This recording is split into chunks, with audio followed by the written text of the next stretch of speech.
Welcome to the Voices of a Black Man. My name is CK James, and today I have the pleasure of speaking with Mr. Kenneth L. Blocker, aka Coach Block.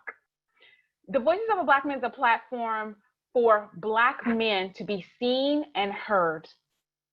And in today's society, with everything going on, their narrative is being told, but there was one thing missing: the Black man. So, thus, the Voices of a Black Man was created.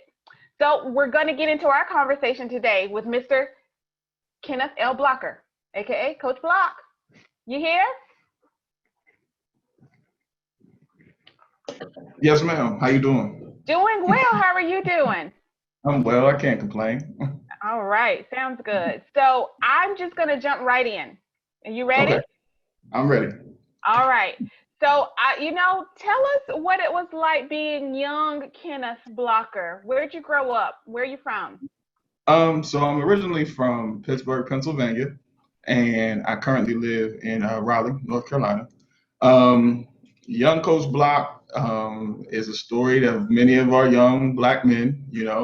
Um, I had mother and father. They divorced, and then living on the other side of a divorce with single mom and my sister, and getting the getting both worlds. So having the two family home or two parent home, and having the divorce side and experiencing both of those. We went from living in the nice house in the suburbs to my mom having to make it, and then moving into the housing projects as well. So, it was definitely a balancing act for us. My mom did a heck of a job, especially with my knucklehead self not paying attention. And with all that being said, like a lot of the stuff that's going on with our young men today, is a lot of what I was going through. I did get the opportunity to go to private school, even though I wanted to go to public school. But my mom, I guess, knowing my behavior, it was better to put me where there was going to be less trouble for me to get into, because it was an all boys school. Central Catholic is the name of it. And from there, once again got the opportunity to see things on a different level, where my high school was predominantly white. I say predominantly, in my graduating class, 260 some odd students, it was only 9 Black Oh, wow. kids that graduated. So we didn't start off that way. We started off with a freshman class of like 40 to 50 African American students, but then by the time we got to senior year, it was only 9 of us. So then, I wanted to go to a HBCU. I went on an HBCU tour from in Pittsburgh. We don't see a lot of HBCU life like you do down here in Raleigh, North Carolina. So there's a tour that the Omega Psi Phi brothers run, where it starts down in Florida at FAMU and works its way back up throughout the East Coast. So I got the opportunity to go to Winston-Salem and fell in love with it. And so I came back home and told my mom I wanted to go to Winston-Salem University. And because there wasn't a lot of exposure to HBCU in my area, everybody was looking at me like I was crazy.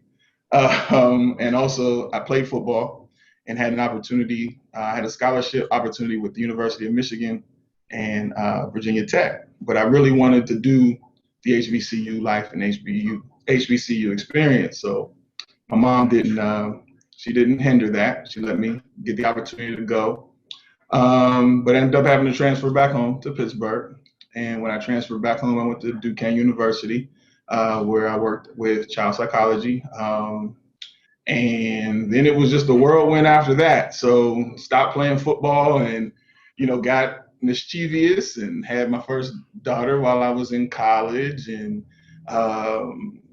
idle time in my hands now because I wasn't on the same regiment with athletics, and just hit or miss with what I really wanted to do. So with all that being said, that kind of makes like Coach Block, because I've seen the two parent home.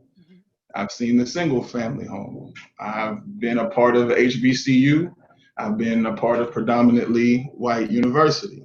I've had the regiment of athletics and know how important that is. But then I also know that if nothing is substituted when you stop playing, you are kind of lost. So inside of all that process, it kind of led me to say I got a story to tell, and I wanted to start helping other people and get into coaching as well.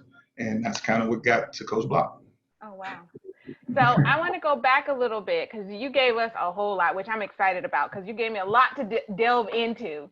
So Mm-hmm. why, so let's clarify some things for our viewers because all viewers Mm-hmm. may not know.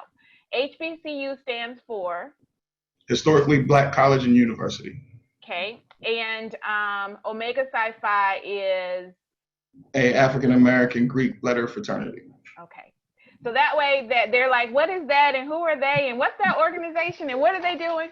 We want to make sure that all of our viewers are on the same page. Okay. So why was it important for you? And I want to go back to your child, but before we do that, I've got to ask this question. Why was it important for you to go to a HBCU? Well, so being completely transparent, seeing what life was like in, or let's go back a little bit. So I went to a all black middle school, Okay. and that was life. Like it was in the hood, inner city of Pittsburgh, but everybody's black. We had white teachers, but as far as our student body, everybody was black, family oriented. To be completely honest, that's where I got the most of, I guess, my identity of African American heritage and our story and our social studies and history and all that. And when I got to high school, it was gone. So it was always something to get back to because I seen how my white friends were enjoying being in a predominantly white, institution. Mm-hmm. So once I seen how we were operating in a predominantly black institution, it felt like I was missing something. So even though I had the opportunity to go to Michigan or Virginia Tech or Notre Dame, it was imperative that I get to where we were the predominant party because it was just like it was family. You know what I mean? And the business side of things didn't allow me to stay because I was going down there as a football recruit and out of state tuition and not understanding that, and that dynamic. My mom didn't want me to take out a whole bunch of loans to ruin my credit before I got started.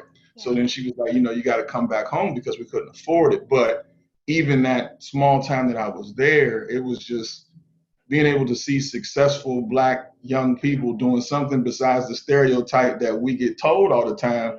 It blew my mind. And Pittsburgh, like I said, we don't have a historically black college or university. You do have, Cheney. At the time you had Cheney and then you had Lincoln, but that is almost 4 and 5 hours away from us. You know what I mean? So in that area that I was in, you just had predominantly white university. So it was important for me to get back to that. Gotcha. Now, as you were growing up, when you look back over your life, especially being a young man, who Mhm. were some of the influences in your life? So my dad was a huge influence, even though he wasn't in the home. So by him not being in, well, my mother and father divorced when I was 13, and the the powerful messages that my dad gave me that I had no clue of at that time, I still use now as a grown man at 39. So even in that 13-year bracket, his impact was still felt. Um, the consistency and the stability of my mother is what got me through. You know what I mean? Those were the two that really headed everything up. Even when things were bad. Now my educators, I got to be honest, a lot of my educators, like my teachers and stuff from my middle school, which are still on my timeline now on Facebook, these were the ones that we looked up to because being black, they fed us information that nobody else was hearing. Like, so we learned about Kwanzaa and the seven principles, and so we thought we were just elite. You know what I mean? We didn't know anything different as far as what was going on outside of the bubble that we were in. So all those people like Miss Dow, Miss Erica McDill, like she introduced me to AKA. She used to tell me I need to be an alpha because she was an AKA, and these people were the ones that grounded us enough that when we moved on, we kind of were prepared for what we were going to experience having to integrate into institutions that doesn't always put African American young men and women first. Mhm, mhm, mhm. So now, as a young man, you talked about being athletic. Mm-hmm. Academic, how were you academic wise? strong. So like my mom could care less about athletics, even though she herself was a basketball player and a coach as well. But she would always say sports ends for everyone. And she was coming from a coaching and a mother aspect. And so if there was no grades, we didn't play. Like, so if you didn't make the mark or she didn't accept C's. So C's were just a big no-no. So if you didn't hit her requirements, even if you may have hit the requirements for the school, if you didn't hit her requirements, you weren't on the field. So, You're on mute. You did something that hit mute. Okay. okay, there we go. So, I mean, my mom's influence on that kept me grounded. And then the high school I went to, if you had anything below like a 2.5 GPA, they also didn't allow you to play. So that was what was like really major with, I guess, me being in that school for my mom was the academics was, they would rather you be academically strong than athletics. Athletics was, the driving force financially, which I know that now as an adult, but the standard for the school itself is academics. So very strong. I mean, that leads me into my coaching now, where I drill these kids about their grades so much. It's ridiculous. So you've turned into your mother. Yeah. Yeah. And I'm still not as tough as she is, but yeah. I know you probably never saw it that way. Yeah, no, I didn't. But what's funny is like, so my mom, she's a trainer now. She's a personal trainer, and she would help out with the workouts for our football players. Uh-huh. And so I used to tell them like, "You think I'm bad?" So when my mom showed up, they're like, "Yeah, we can do this." Now when they see her car, they're like, "Oh my God, please tell me Mr. Walker's not here to work us out." So yeah, I've turned into my mom. I love it. I love it. So now living in the inner city and going to a private school, what Mhm. what was that like? Tough because you had to balance the two.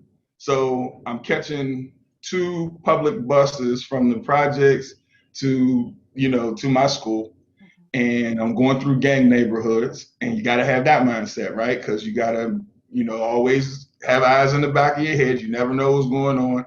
This is during a time where gangs were going heavy, and then by the time you get to school, you had to take off all that and transfer into what's going on inside the school building. So, the guys that I graduated with we used to say we were bilingual. So we would try to hurry up and change our shoes because we didn't want to look like we was going to Catholic school, getting off the bus with, your boys who, coming from the public school. But then we had to hurry up and change those shoes before we got into the school because then we would get detention. So it made you have an understanding too of when we got to school, there wasn't a lot of understanding on who we were and where we were coming from. We had to immediately conform to what was the expectation in that school building. And that was tough.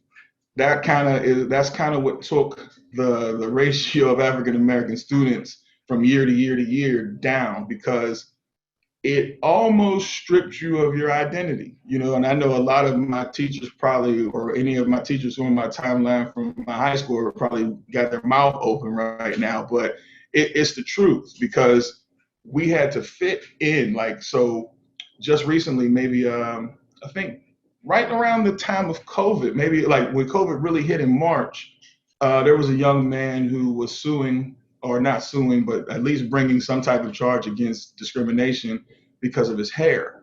Mm. So at our high school, you couldn't have sideburns below your ear. You couldn't have afros. You couldn't wear braids or dreads.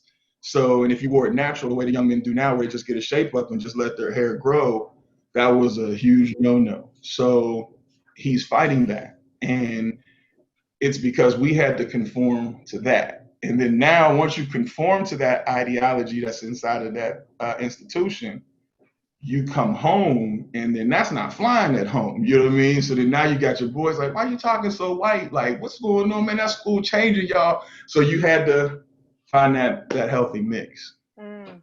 So now looking back on that time and that experience and looking at life up to now, did it prepare you for anything? Did it help you in life? Just kind of being between the two worlds, literally. What has it done for you as you've gotten older?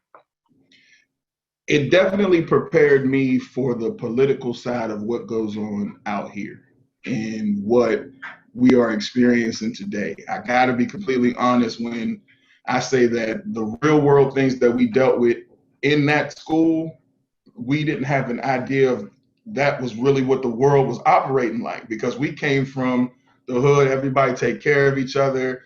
You know, you got friends over here, friends over there. We're all clicked up. Everything's cool. To nobody cares about that. This is about the business aspect of how this world operates. And it was a shock. So, you know, I had experienced racism in my high school. For example, in football, you have formations. Like, so when you call a play, the first thing you tell the team or the guys that are on the field is what the formation is.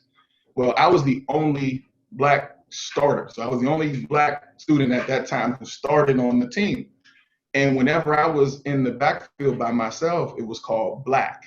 And I took it as prideful, like, yeah, black. But then as I got older and got to college, I'm like, hold up, that was pretty damn racist. Because then the other young brother who was on the team but didn't start, when he was in the backfield with me, it was called Big Black. Now it's just he and I are the only two black people on the field, and the only formation that we have with us two is called Black and Big Black. And we were both bigger players. Mm-hmm. And so, you know, I had a gentleman have a noose hung from his locker, the inside of his locker, with a monkey that had a banana in his mouth. And we had to deal with this situation without adults. So what would happen is they would pull us in the office and the administrators would try to sugarcoat it. So then by the time we got home, we were just like, oh, that's just the way it is at Central. Really, no, it was a bigger issue. It was a bigger problem of the things that we were experiencing, which now you see today in the climate of the world, like this is how you have to operate. So we had to learn, like we had to use our words. We had to change our vernacular. We had to learn how to put things in writing. We had to learn how to be able to express ourselves besides being angry, because the moment we would lash out and just start fighting, our voices were dismissed. Mm-hmm. So we had those real life situations inside of school that kind of geared us for being an adult and, you know, living and what was going on. And then on the other side, being, you know, in the inner city of Pittsburgh, you've seen how we were ignored. So there were advantages that I had by going to this school, just for the school's namesake alone, that my counterparts that went to public school did not have. So like when I transferred back home to Pittsburgh, I didn't have a school to go to at first. My mom couldn't afford Winston-Salem, and so I had to come back home. And when I came back home, she was like, just go down to the school, let's see what they can do. Literally, my guidance counselor, I wish she was here, because people were like, are you kidding me? So my guidance counselor took a handwritten letter, stuck it in an envelope, licked the envelope, and put the crest of the school on the outside of the envelope. He handed it to my mother and said, go straight to Duquesne University. Go, I'll tell them that you're on the way. Hand them this letter and everything will be okay. I literally never applied for the school. They never asked for my transcripts. They looked at that letter and the lady told me to go register for my classes. So you start to see how influence works and how that balance has to happen. You know what I mean? Because is that fair to my students? Like I have a friend who, she went to Westinghouse High School, and Westinghouse High School is in the inner city. And she worked her butt off to get to Duquesne University. Not saying that she and I weren't the same as students, but I got a handwritten letter. But she had to work her butt off making sure SATs and all that stuff was right. And we're coming from similar neighborhoods. So you start to learn how influence goes and all that. And it played a huge part. And now where I'm at with trying to teach young people how to play the game. Like, we can go to a certain level with certain things, but we also have to realize, we got to play the game at certain points in times to make sure we do what's best for us to, get ahead. So, what are some top 3 to 5 tips that you tell your players, or you tell the youngsters that you're coaching? First thing is to always watch your environment and watch who's watching you. What I learned from going to the school that I went to is I never knew there were so many eyes on me until I messed up. The moment I messed up, you got people popping out of trees like you shouldn't have did that. But there was really no information that was telling me, hey man, this is the way you need to go, and this is the behaviors that you need to have. I didn't get that. So, always pay attention to your environment and watch who's watching you. Um, Always have your academics strong, because the one thing that you want to be able to do is always put your academics on the table.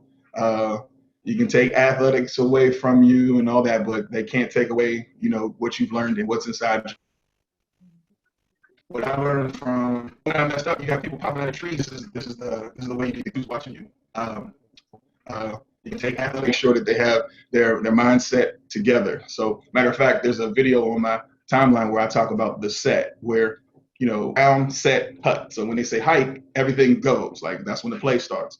Down to get ready to run the play. But when you say set, everybody on both sides of the ball is kind of quiet. And so the reason why is because now it's time to focus on yourself and your opponent. So I try to get them to understand that everything in life is competition.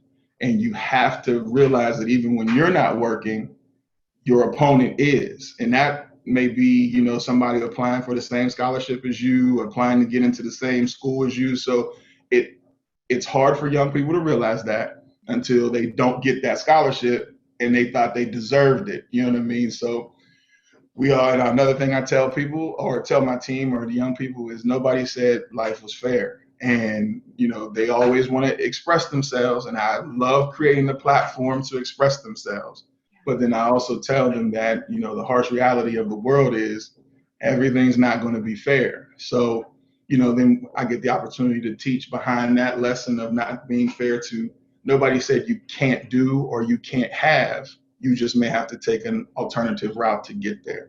So that will be 4. And then like my 5th one is just staying positive. I mean, one of the hardest things to do when your environment is not, conducive to success is stay positive. I got young people who go home to, abusive situations, or they may go home and lights may not be on, or they may go home and there's nothing to eat. And then now you come to school and somebody's yelling at you about grades or yelling at you about football and things that seem minuscule because, hey, man, I'm hungry. Yeah. And it's hard to stay positive in those situations. But, I try to teach them to find the silver lining and, it give them the opportunity to communicate for help, because a lot of us, especially Black men, don't know how. And, get them to open up, talk to them about how they feel.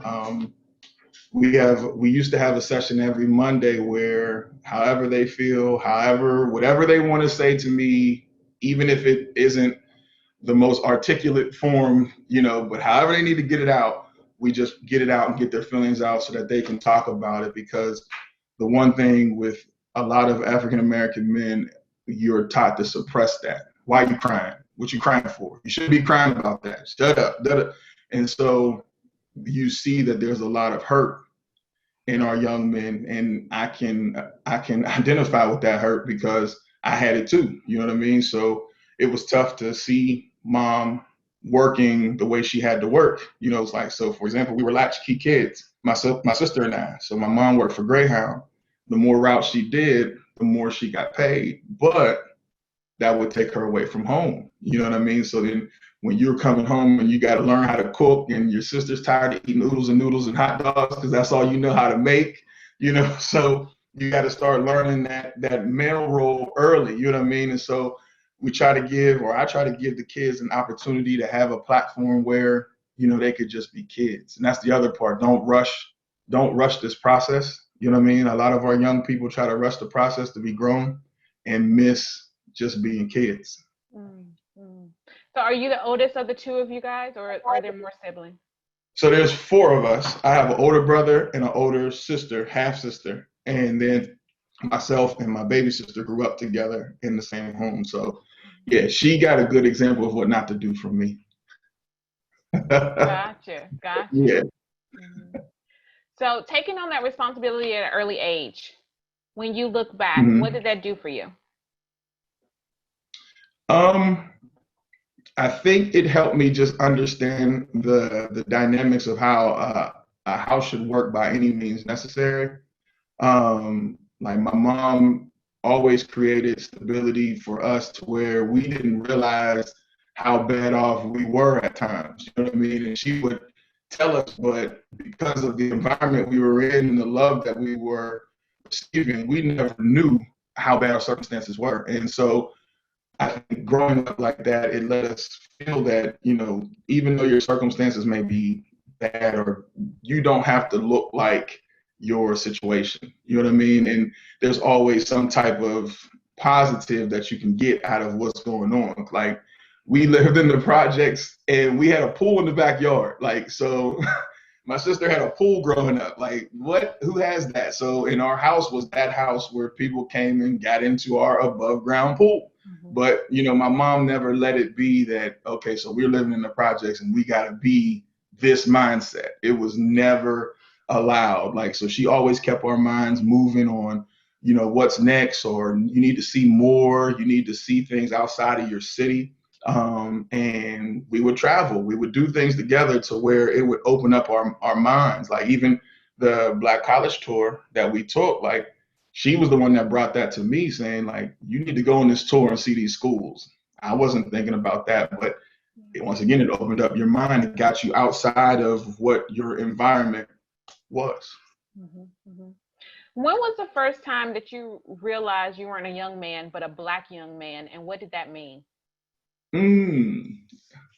So it happened in high school when I kind of noticed every year there was a predominant or a dominant African American athlete, a dominant white athlete, and they would put them two against each other.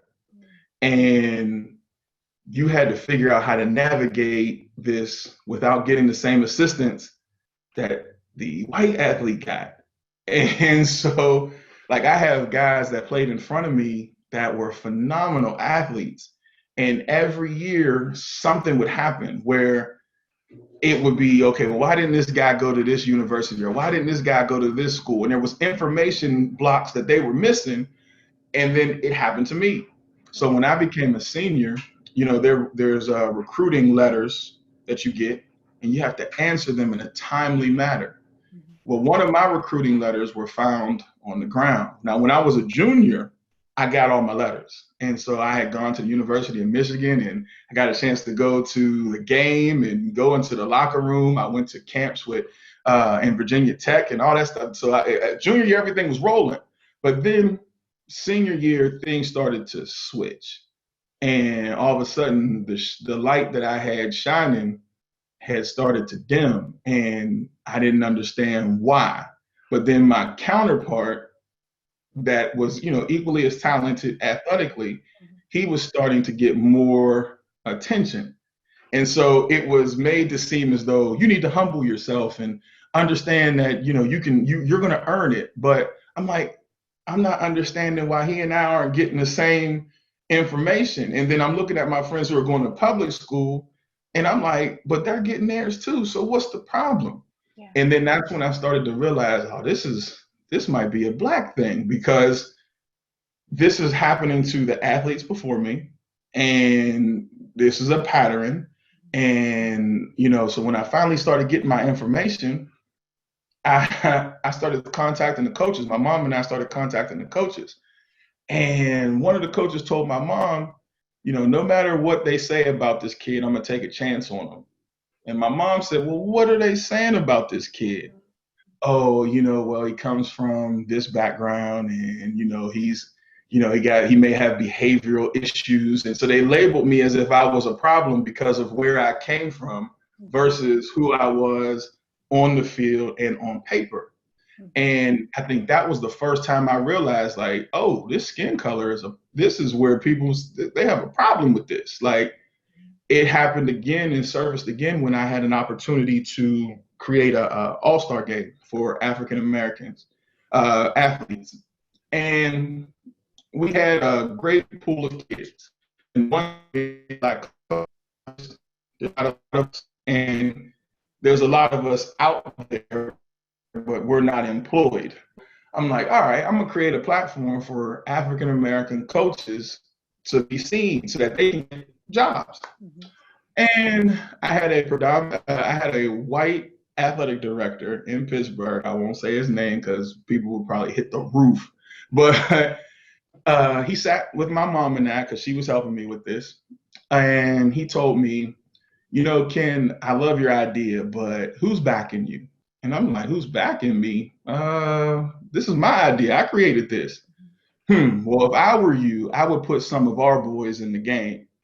Our boys? And I'm looking like, what do you mean? Well, some white coaches, because everybody's not as understanding about what you're trying to do as me. And so I looked at my mom and I was like confused, like, did this dude just really tell me this? And so my mom held her, tongue. And when we got out of there, she said, even though you may not like it, you have to respect the fact that he really just told you that you're going to be looked at a certain way because of what you're trying to do.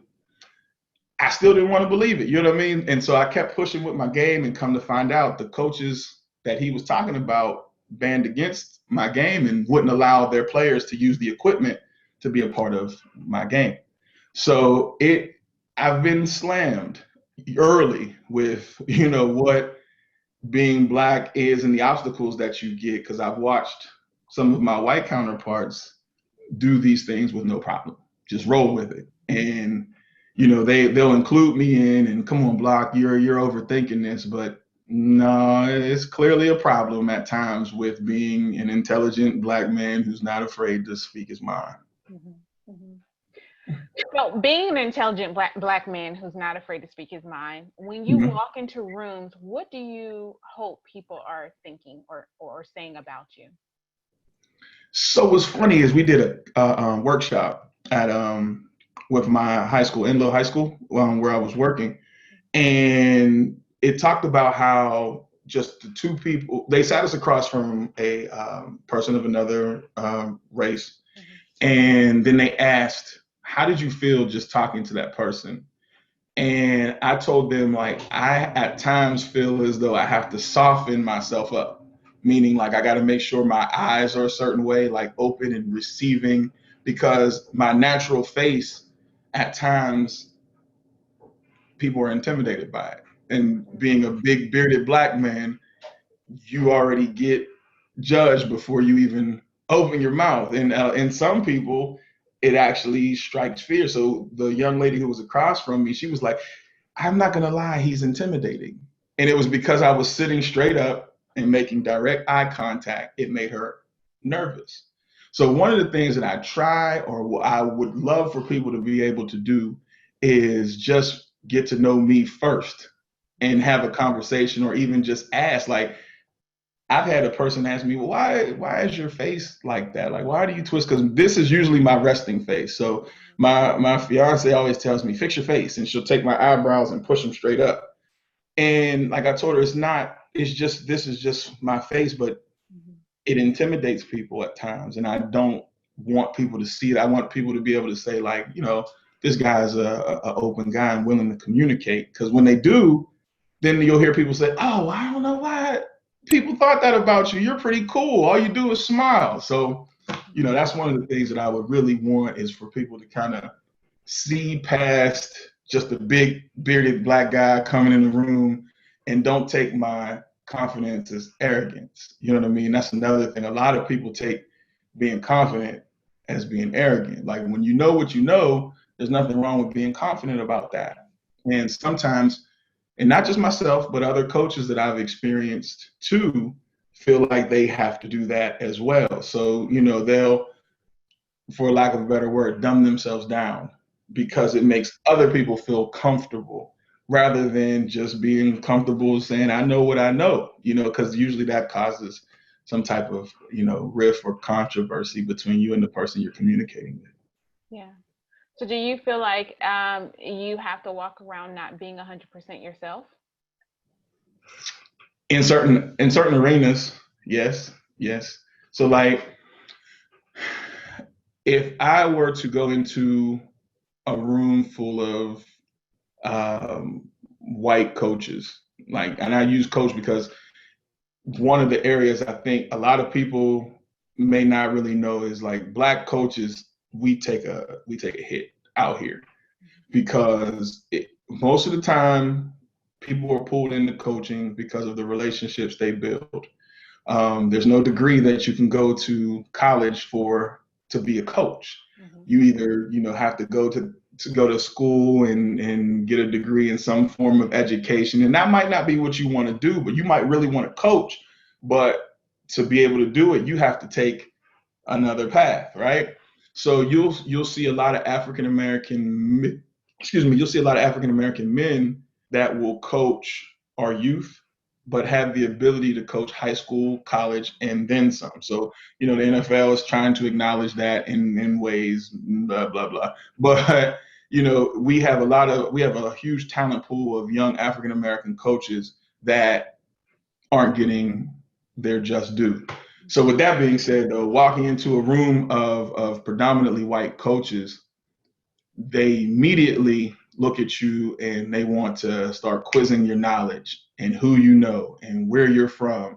And so some of the things that I have gotten the opportunity to do gets me into the door that other African American coaches can't. So, for example, I was the regional director for the National Football League's high school player development program. I also worked with the National Football League's leadership program in Pittsburgh, Pennsylvania. So one of the main camps that all the youth kids go to is called Football University. I was a regional director for that. And so when I start dropping down my resume, then it takes down the barrier of that. But if I come in with that resume, like wearing it proudly and all that, you'll notice that there's certain doors that close because who does he think he is? You think you're better. And so then that brotherhood that we see across the table from us, oh, they grab arms, and then now it's a us versus you. You know what I mean? And so that's a huge problem, a huge issue where if I walk into a room, a lot of times I won't say these things until after I get a vibe for the room and see who's in here and are they really about, football? Are they really about these kids? Or are they just a good old boy network and this isn't my arena? You know what I mean? So I've done that. And you cringe doing it. You get in the car sometimes and want to take the steering wheel and rip it off. But you also know that to get these opportunities at times is what you have to do. Mm-hmm, mm-hmm. So what's your release? What's your outlet? So recently it's been walking. So like exercising, getting with my mom, because like I said, she's a personal trainer and she can she can go. But getting with her, I try to walk daily, at least 3 miles. Kids, so I love being around the youth. They keep you young. I think the moment you stop dealing with the youth, you age because they keep you on your toes. So I stay with my athletes that I coach, and also my daughters. I have a 17-year-old, a 10-year-old, and a 9-month-old. So they keep me moving and going. So I try to stay active with them. And that helps me with keeping my mind off of some of the nonsense that we have to deal with. Um, and then, just being in a relationship. So one thing about, in my field of coaching, you're away from home a lot. So when you get back home, you get a chance to basically reconnect and kind of shut the world out once you come inside and, be in the relationship again. Because my fiance sacrifices a lot during coaching season, football season, things like that. Hmm. Hmm. Yeah. So you have three girls, Hmm. 9 months to 17 years old. Yeah. What's your hope and fears for them? So my fear is for them to get stuck with limited vision, because the one thing I do know is, being a black woman, there's going to be barriers that they can't get through being a strong black woman. So same thing I'm talking about, they're going to have those same issues, and then they're going to have those same issues with black men. Got to Mm-hmm. be honest about that. So there are going to be black men who just can't handle them being strong black women. You know what I mean?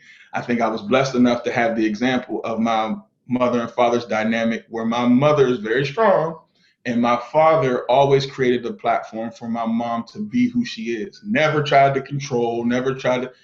My mom was my mom. So I get the opportunity to see that. I would love for my daughters to be able to be with men or be in environments where people understand that. So, like, I already know coming into the game with my 17-year-old, she wants to be a computer engineer.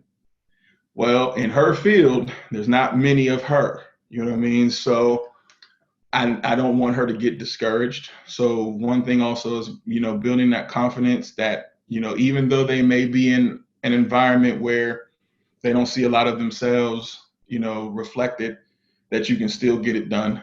Um, I fear, I hate to say it, but I also fear some of the men they may encounter. And I pray that, they have positive relationships. And I think a lot of what I do with young men, I believe in karma. And I hope that because what I'm doing with the young men here, it'll double back, and maybe my daughters will be able to be with young men who, are getting coached up the same way. You know what I mean? I fear for them in that department, because many of our African American women get stuck living life through the lens of men, Mm. and they don't get that opportunity to just be themselves often. And then when they do get the opportunity to be themselves, everybody wants to tell them how to be themselves. You know what I mean? So it's tough. And, I fear for them with that. And, but I do try to instill with them confidence. I'm not a dad or one who's ever like beat his daughters, you know what I mean? Because I don't want that to be a practice that they feel as though it's supposed to happen. Mhm. Um, Being a girl dad is tough, because also you want them to be able to be emotionally okay to talk to you, which requires you to be emotionally okay to receive it, which is tough. You know what I mean? Because sometimes, if it was a boy, you would just be like, come on, man, let's go. Whereas I got to deal with tears and my hair's not right and all that, and really listen to that. You know what I mean? Especially with a 17-year-old. So Mhm. it's these are things that I just know, like, in dealing with football players, you see the boys and their mindset, and all you can do sometimes is just cringe, like, oh, this is what my daughter is dealing with. You know what I mean? 17-year-old, because she just told me not too long ago she can't stand boys right now, and somebody, young man hurt her heart. So, and I got to listen to that. You know what I mean? Meanwhile, I'm like, yes, all right, focus on you. You know what I mean? And I really want them to do that. And my sister is the same way. And if she's watching, my sister is in media, and she doesn't realize how strong she really is in this game. Like, so she's interviewed most of the celebrities that come into Raleigh, especially like the comedians. She's worked for 97.5, things like that. But the one thing is, in her field, the higher she goes, the less she sees her counterpart there. And it's tough. But I don't ever want her or any other woman to slow down what they got going on. Our sisters, to slow down what they got going on, looking for that counterpart.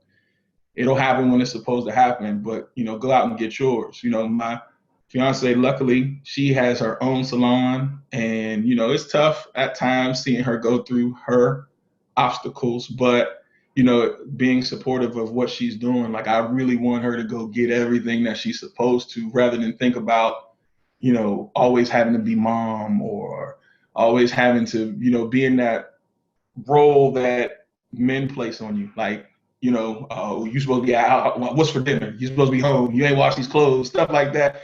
The Neanderthal stuff that we think. You know what I mean? I don't want my daughters to be subjected to that, or any woman that, for that matter, to be subjected to that. I would rather see them go get what they're supposed to get. And if they choose that, cool, but not have it pushed on them. Mm-hmm, mm-hmm, mm-hmm. Wow. That's deep. That's deep, Coach Block. That's deep. It's real too. It's real. It's real.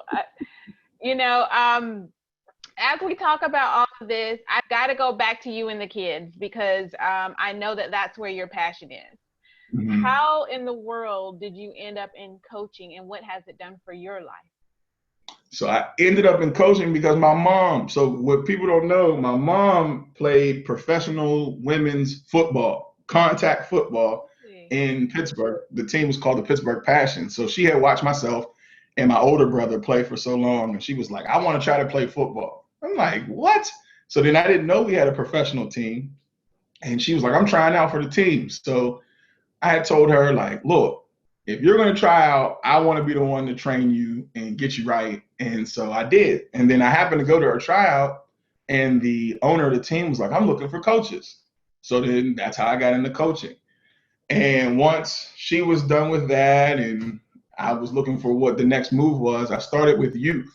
So, unlike a lot of coaches who are out here, I literally started from being a youth coach and have coached every level up into college at Shaw University. Wow. So, I've seen it all, from everything that parents go through to players and what they all go through and how to navigate things. So I got into coaching that way. And what I always ended up coaching, or where I always ended up coaching, was the inner city. So I have a lot of players that I've coached now who have, been blessed enough to make a living in the NFL, getting paid. Then I have those who we've influenced enough to where they're in the military or they're dads themselves, and so I've done the gambit. And I think what keeps me in it is not necessarily the football; it's the need for African American male mentorship. So like football itself is the carrot.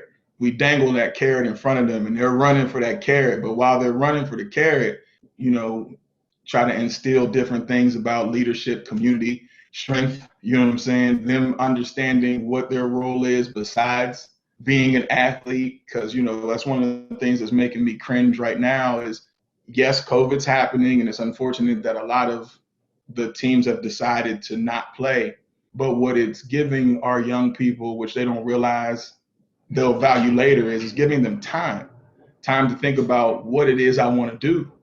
Like, because when football's over, that door slams so fast, you don't have time. So then now it's just either jump into the real world, and now you have guys that I know I've played with and have worked with who got degrees and things that they're like, I don't know why I studied that.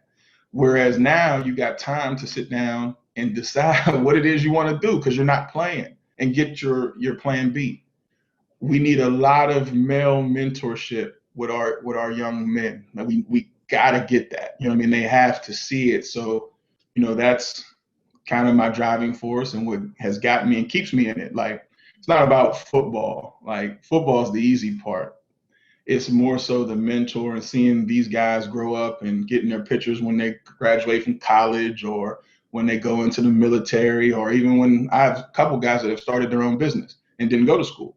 So that's important to me. Really important is just being that, I guess, steward to be able to help crank out positive young black men, Mm. or young people, not even young black men, young people in general, because the white students that I coach, they also get a chance to learn their role in how this whole thing works. You know what I mean? So I have some white students that ended up going to college, but then they get a better understanding of what their brother is going through who may live in the inner city. You know what I mean? And he doesn't have the same type of opportunities that he may have, or so, not just African American, but all students. Mhm, mhm, mhm. So, sports is kind of your segue into just mentorship in a Hmm. lot of ways. Hmm. Have you had some powerful mentorships in your life? Yes. Um, so the gentleman who ran the Omega Sci-Fi African Black College Tour, um, Mr. Pace. Mr. Pace was the one. He's passed, but he was the one who got our mindset on college and understanding more of what is needed to survive out here. Um, I've had other fathers. For example, my best friend, he's a minister. His name is Colin Tucker. His father was a minister, and he brought a different dynamic to our problems that we weren't hearing, which was like the whole spiritual side of things. You know what I mean? So he would have such a calmness about him that it was almost eerie whenever we would have issues or problems, the way he would explain things to us and tell us how to look to prayer and meditation. It was nuts because we're teenagers, like, what is he talking about? But now being an adult, how that's important, that mental self-care of prayer, meditation, and even seeking therapy. This stuff is important, and we would hear that from him. Like, he was our therapist, at that time when our little high school problems, how he would dissect them for us and things like that. And I just remember times where we would catch him studying, and just taking time for himself to break down the word, things like that. Seeing this amongst these men, you know what I mean? My father was always saying, everything you want to know is on paper, son. If you don't read, you'll never know. And so he would be a big advocate of reading books. He gave me the autobiography of Malcolm X in the 8th grade. Like, what am I supposed to do with that? But when I finally picked it up myself, if I showed you that book, it's highlighted so much that, it's insane. But, I had those type of mentors, even, some of the, like, going to Catholic school, some of the nuns that we had that were white, they would tell us basically how this white world was going to be. Like, and we didn't get it, of course, but once you get older, you're like, oh, I remember what Sister Sandy was saying or what Sister Laura was saying, and how they were drilling us on certain things that we need to know just to be able to have a seat at the table and not get ignored. You know what I mean? So from my teachers to other parents, I had that circle of I've actually that village that people would say. And so now myself, I try to create that village even with the guys I coach with. I mean, I have a different dynamic of coaches that were on my staff where we were kind of, I call us the misfits, but it fit each character or dynamic that a kid could relate to, so that no child felt as though they were secluded. Mm. Wow. Wow. So I know you've got long life ahead of you because you're only 39. As you sit and think about when it's all said and done, what's the legacy at this point that you say you want to leave behind? I want to be able to affect young people in a way that their lives are better. And that is coming across it whoever it is, because there were so many people who were involved in me being able to even have a conversation with you in my right mind, that I know the importance of that early. You know what I mean? And so my legacy, like if I was the past, I would want to see a bunch of young people there and having stories about what Coach Block has said, because I know that will stand the test of time. You know what I mean? And so that's actually what my goal is to get my hands on as many young people as possible and just try to nudge them, not push them, but just nudge them in the right direction. Yeah. So now, usually around this time is where we do what's called a rapid fire questioning. Are you ready for this? Sure. All right. It's not too tough. I won't be too tough on you. All right. Favorite food? Ooh, beef and potatoes. Beef and potatoes. That's it. That's all I ever really eat. Like, so just last night, what did I have? Beef and potatoes. Potatoes. Okay. Okay. What is it about beef and potatoes? I don't know. Like, so just give me some gravy, some beef, and some mashed potatoes, and I'm happy. We're good. It's I'm all good. good I'm in the good. world. That's it. Maybe a biscuit. Okay, hey, a bonus. You need something for that gravy. Yeah, I gotta get on gravy. Yeah. Yeah. A favorite ice cream? Um. mm, that's a good question. I don't really do a lot of ice cream, but anything with caramel. Anything Caramel. with caramel. So there's this Ben and Jerry's one that has a caramel center. Uh-huh. That's my weakness. I can eat that in one night. I can Okay. eat the whole little thing in one night. For someone who doesn't do ice cream, you didn't gave me the name. I gotta stay away from it. My mom trained me to stay away from sweets. Uh-oh. Uh-oh. Uh-oh. Mama, don't listen. He's not eating Ben and Jerry's. He's not eating it. He's not eating it.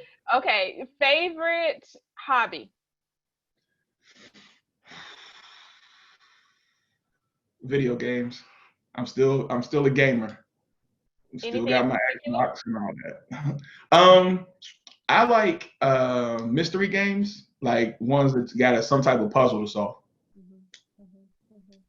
And you said you still got your Xbox? Yep, still got my Xbox. I got two of them sitting over there. So yeah, I'm still a gamer. Okay. Okay. What is it about gaming? It can take your mind away.